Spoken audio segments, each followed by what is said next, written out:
Good morning, gentlemen. Unfortunately, I'll be taking some classes in the workshop this week, so I'm going to record a couple of YouTube tutorials or YouTube style tutorials so that you're able to follow along and we can continue with our work. Now, from here, what we're going to be looking to start with is very simple, but we're just going to be building a little street light. So we're going to grab our MicroBit, drag him onto the screen. That's going to sit there like that, and so that we can build a street light, we're going to obviously need an LED and we're going to need our resistor. Important things here, making sure that our resistor snaps onto that terminal on the ground port. Okay, so I'm just going to move that guy up there, and then we're going to connect this wire to our cathode so that that's ready to go. Now I'm going to get this LED nice and close together, and then from there our anode is going to then get plugged in to one of the ports. So we're going to use port number 1 for this one today. I'm going to change that wire to be red, this one here to be black, and now we are good to go. So the first thing that we're going to look to do when we change our code is obviously get rid of everything that's there, and we are going to be setting a light level. Now, to show you how we can determine the size of the light level, I'm going to just press start because that brings up our little control panel here, and our light sensor within our MicroBit is this bar here.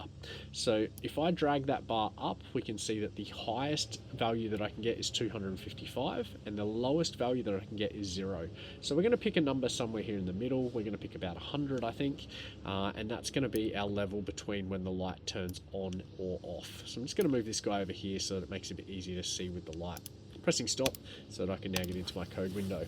So creating a variable up at the top here, night underscore light equals 100. So that's the level that we're setting, and now I'm just about setting up my my lights themselves. So define on forever, and then from there I'm going to say the current underscore light is equal to our input dot light underscore level.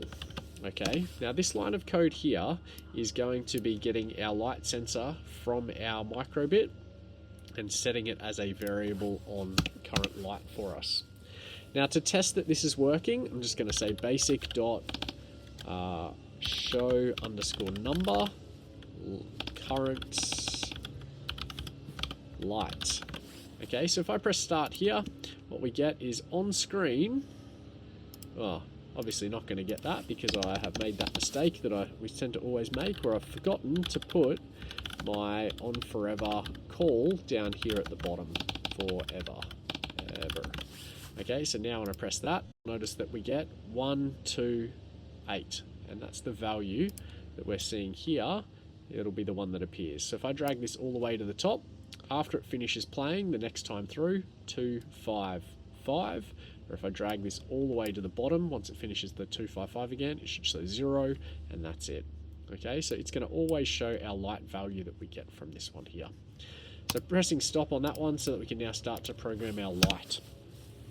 So for the light, obviously what we want to do is we want to turn it on when it's too dark, so meaning below 100, and we want to turn it off when it's nice and bright, so above 100. So we're going to say if current underscore light is less than night underscore light. Okay, so we're saying if the light value that we have is less than that number that we set up here at the top. Okay, we are going to say pins dot digital underscore right underscore pin, open brackets, digital pin dot p1 comma 1, close the brackets. I'll just drag this out so you can see it. It's complete. Okay, we're going to come down here and say else, and then we're basically going to create the same line of code except we're going to turn that light back on.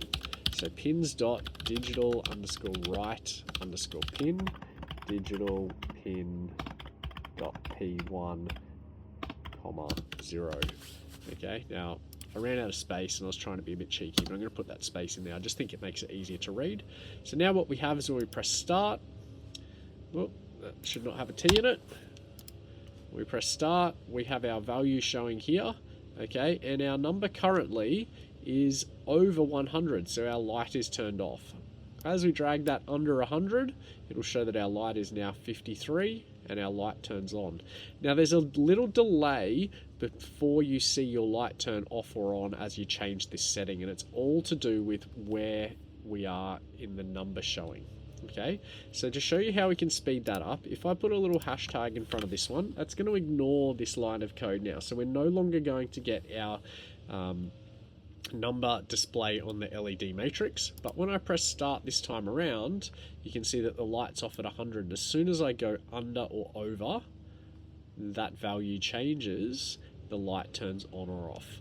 So the big delay that we have between the light turning on or off currently is caused by this line of code, and that's because it needs to take the time to scroll the whole way across for whatever number value is present, and then it is able to then do this calculation for us here to see if it should turn the light on or off. So that's the basics of the start of the lesson. The most important thing that you need to focus on if your code is coming up with errors is making sure that your indentation is correct the whole way across. So you'll notice that these lines here, the current light, basic, if, and else, are all moved in 2 spaces from the def on forever line. Okay, and then these ones that are inside the if and the else are also moved in an extra 2. Okay, our basic dot forever is right up against the left hand edge here, so it's not moved in somewhere over here. Okay, it's right up over on the edge, and that's what's going to make our program work. Now, if you've got this whole thing working, your challenge now is to go through and set up a few different variables. Okay, so we might say, actually, let's leave that one as it is, and then we might say that we have dark as 50 and very dark as equal to 25. Okay, and I want you to wire up an extra couple of lights and make it so that we have 3 lights turn on when it's very dark, 2 lights turn on when it's dark, and just the 1 light that we already have set up ready to go turn on when the light is under 100. So that's it for today. Good luck. If you have any problems, I'll be back in class soon to be able to sort it out. But as I said, I'm just over trying to help out some classes in the workshop for now. Thanks, boys. Bye.